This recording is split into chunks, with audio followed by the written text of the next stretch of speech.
और सत्ता में अब अगली खबर उस एप्पल बम की जिसमें जासूसी वाले विस्फोटक आरोपों से विपक्षी नेताओं ने सरकार को झुलसाने की खूब कोशिश की। दिन भर रह रहकर इस धमाके की आवाजें भी आती रहीं, लेकिन बाद में पता चला कि एप्पल बम में आरोप वाले बारूद ज्यादा हैं और हकीकत का विस्फोट काफी कम था।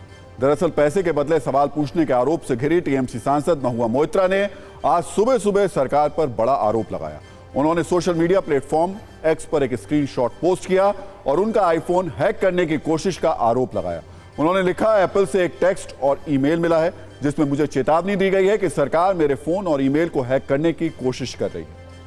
उनके इस पोस्ट के बाद तो एक के बाद एक कई नेताओं ने धड़ाधड़ ये आरोप लगाने शुरू कर दिए कि सरकार ने उनका फोन हैक करने की कोशिश की है। उन्हें भी ऐसे मेल और टेक्स्ट मैसेज आए हैं। ऐसा दावा करने वाले नेताओं में प्रमुख रूप से शिवसेना यूबीटी सांसद प्रियंका चतुर्वेदी, आप सांसद राघव चड्ढा, कांग्रेस सांसद शशि थरूर, केसी वेणुगोपाल, एआईएमआईएम सांसद असदुद्दीन ओवैसी, कांग्रेस प्रवक्ता पवन खेड़ा और सुप्रिया श्रीनेत शामिल हैं। इन सारे विपक्षी सांसदों और नेताओं के पास करीब करीब एक ही तरीके का मैसेज आया। महुआ मोइत्रा ने एप्पल के मेल का जो स्क्रीनशॉट शेयर किया उसमें साफ लिखा है, अलर्ट, स्टेट स्पॉन्सर्ड अटैकर्स आपके आईफोन को निशाना बनाने की कोशिश कर रहे हैं। एप्पल को लगता है कि आपको स्टेट स्पॉन्सर्ड अटैकर्स की ओर से निशाना बनाया जा रहा है जो आपकी एप्पल आईडी से जुड़े आईफोन को रिमोटली हैक करने की कोशिश कर रहे हैं। ये अटैकर्स आपको निशाना आपकी पहचान या आपके काम की वजह से बना रहे हैं। चेतावनी मेल के आखिर में लिखा है, कृपया इस चेतावनी को गंभीरता से लें। आईफोन बनाने वाली कंपनी एप्पल के इसी मेल पर हंगामा मचा हुआ है। विपक्ष के नेता सरकार पर हमला कर रहे हैं। वो कह रहे हैं कि सरकार डर गई है, डरने के कारण वो ऐसा कर रही है। बीजेपी कह रही है इससे सरकार का कोई लेना देना नहीं। इस पर एप्पल को जवाब देना है। पक्ष और विपक्ष दोनों तरफ से धारदार हमले लगातार एक दूसरे पर किए जा रहे हैं।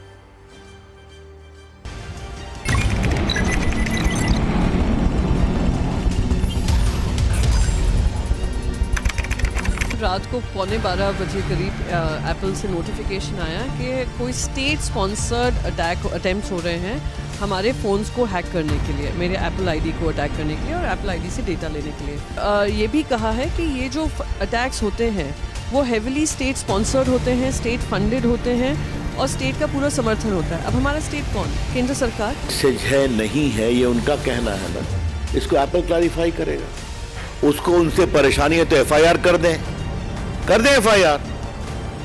कौन रोक रहा है उनको?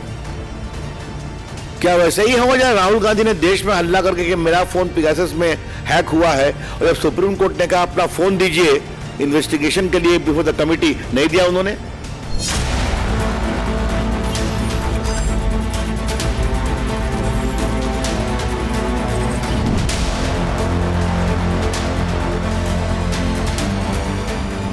करोड़ से ज्यादा लोग खिलाफ हैं। क्या सबकी सर्विलेंस करोगे, सबकी जासूसी करोगे, सबको डराओगे, सबको धमकाओगे? लोकतंत्र में डराने और धमकाने से नहीं, जनता के लिए काम करने से वोट मिलता है।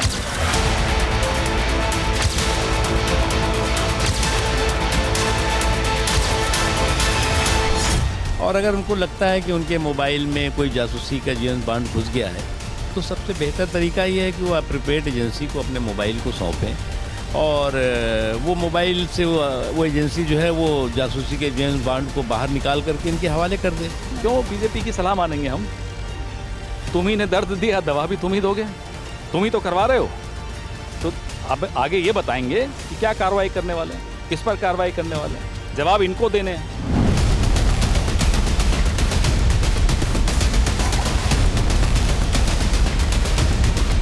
सरकार द्वारा प्रायोजित आपके फ़ोन की जासूसी की जा रही है, इससे बड़ी शर्म की बात किसी सरकार के लिए क्या हो सकती है? ये हमारे देश के संविधान कहता है, हमारा देश के मौलिक अधिकारों पे ये एक बहुत बड़ा हमला है।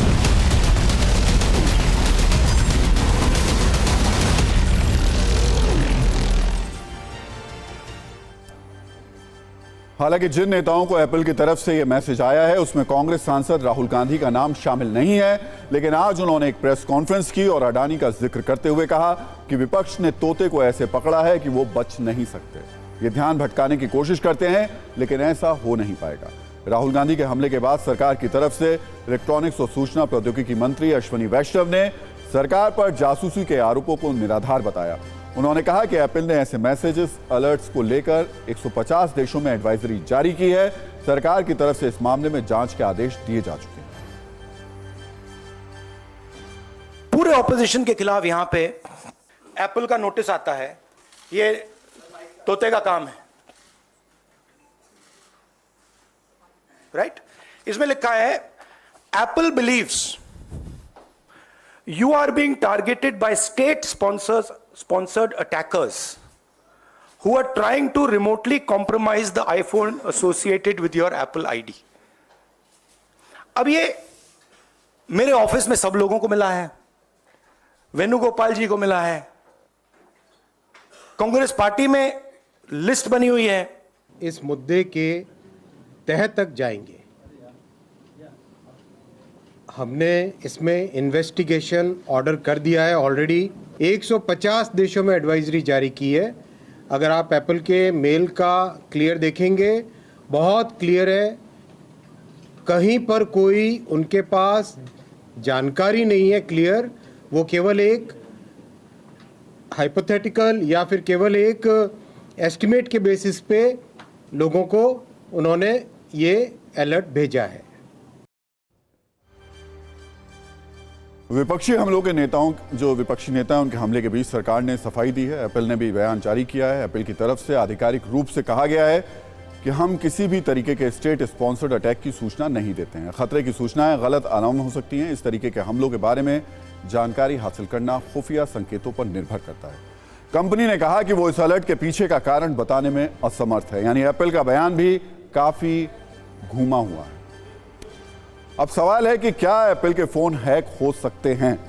तमाम सिक्योरिटी एक्सपर्ट्स ये मानते हैं कि एप्पल का आईफोन अपने प्रतिद्वंदियों के मुकाबले ज्यादा सुरक्षित होता है, क्योंकि एप्पल का इकोसिस्टम क्लोज्ड है।